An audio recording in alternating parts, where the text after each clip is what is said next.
Nah, saat ini memang ada yang hujan, kemudian banjir, ada puting beliung, nah tapi ada juga ini yang kekeringan. Kita akan membahas masalah cuaca ini yang berbeda di setiap daerah, di kawasan mana saja yang harus diwaspadai untuk banjir dan juga kekeringan. Kita sudah terhubung bersama dengan Bapak Muhammad Irsal Yuliandri, Prakirawan Cuaca BMKG.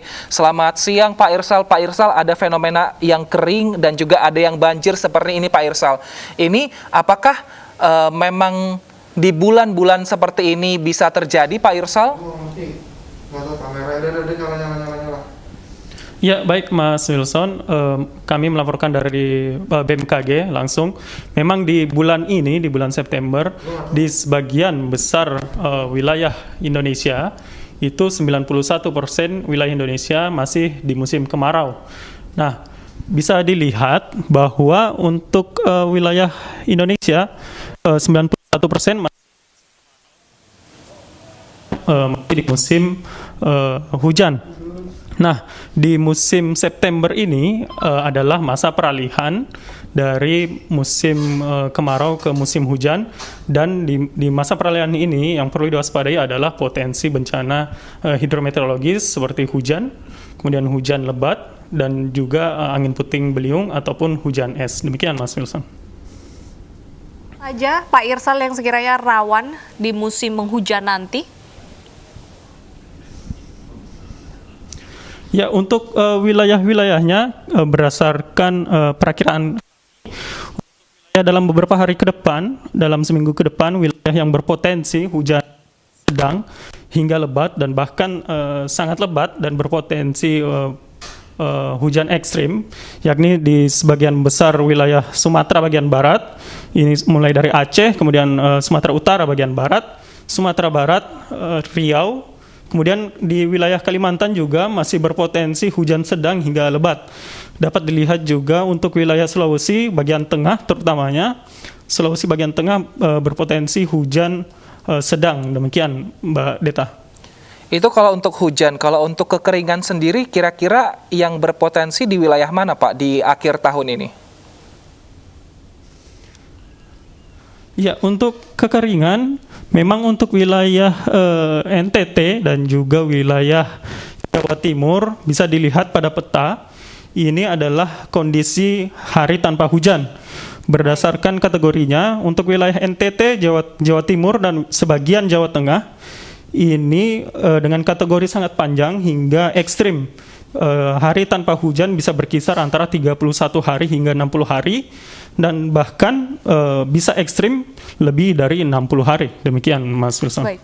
Pak Irsal, apa yang menyebabkan ada daerah yang mengalami potensi hujan cukup lebat, tapi ada juga yang berbalik seperti kemarau sangat panjang? Ya, baik, untuk penyebab dari hujan memang beberapa fenomena di wilayah Indonesia. Kalau kita memprediksi hujan, kita melihat dari faktor global, kemudian regional, serta lokal. Untuk faktor global ini, saat ini beberapa fenomena meteorologi seperti South Oscillation Index, kemudian maksudnya ENSO, itu sedang signifikan. Dan inilah yang menyebabkan beberapa wilayah Indonesia masih berpotensi hujan sedang hingga lebat. Kian Mbak Deta. Kondisi ini kemungkinan kira-kira berapa lama akan dialami oleh daerah yang hujan lebat maupun kekeringan Pak, sehingga bisa memperkirakan ke depannya harus mempersiapkan apa? Ya, berdasarkan perakiraan kami, memang dalam beberapa hari ke depan, 3 hari ke depan, terutamanya wilayah Sumatera, kemudian wilayah Kalimantan Barat, Kalimantan Tengah, Sumatera bagian selatan, ini masih berpotensi hujan sedang hingga lebat. Sementara untuk yang perlu diketahui oleh masyarakat bahwa awal musim hujan diprediksi oleh bagian iklim BMKG, yakni di bulan Oktober akhir, dan juga sementara untuk puncak musim hujan adalah di bulan Januari dan Februari.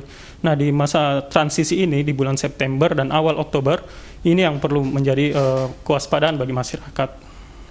Baik. Kalau untuk bencana longsor sendiri, ini apa saja penyebabnya? Apakah kerusakan lingkungan juga memperparah potensi longsor nantinya, Pak? Ya, untuk beberapa bencana di wilayah beberapa hari kemarin, ini adalah curah hujan yang terukur tanggal 27 kemarin, 24 jam. Memang di wilayah Jawa Barat, di wilayah Bogor, kemudian di wilayah Jawa Tengah, Tunggul Wulung, ini lebat hingga sangat lebat. Ini untuk wilayah Bogor adalah 102 mm. Nah, inilah yang menyebabkan beberapa wilayah berpotensi banjir dan juga tanah longsor.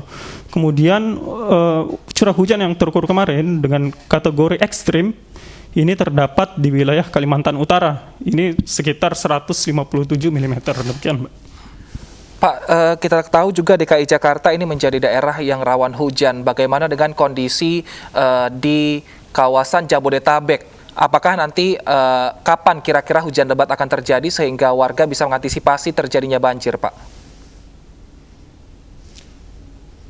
Ya, untuk wilayah Jabodetabek sendiri memang beberapa hari kemarin hujan yang sedang hingga lebat di beberapa wilayah Jabodetabek. Namun dalam beberapa hari ke depan untuk wilayah Jabodetabek kami perkirakan hingga akhir September ini intensitasnya akan menurun, potensi hujan. Namun di awal Oktober, kami perkirakan untuk wilayah Jabodetabek akan kembali berpotensi hujan sedang, seperti di wilayah Tangerang, kemudian Bogor, serta wilayah sebagian Jakarta. Demikian. Baik, terima kasih Pak Irsal atas pemaparannya. Ini juga menjadi informasi penting bagi warga agar diantisipasi dengan adanya potensi hujan lebat di daerahnya.